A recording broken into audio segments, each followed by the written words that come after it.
Биз бардыгыбыз жашообузда прагматиктербиз да.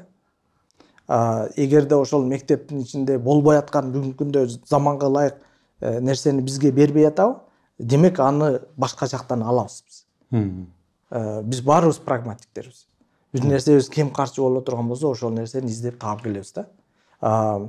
Мисалы үчүн эгерде сиз өзүңүздүн балаңызды ошол Илон Маск сыяктуу адамдардай болсун десеңиз, өзүнчө бир жаңы идеяларды ойлоп таап, келечекке эме кылган, анда аларды көбүнчө эркин ойлоого, мындай бардык көрүнүштөрдү либералдуу көз караш менен караганга, мындай жашоодогу биздеги маданиятыбыздагы, менталитетибиздеги кээ бирки табуу нерселерге алар ачык айкын мындай ошол нерсени кабыл алып, бирок ошого ылайык жана эже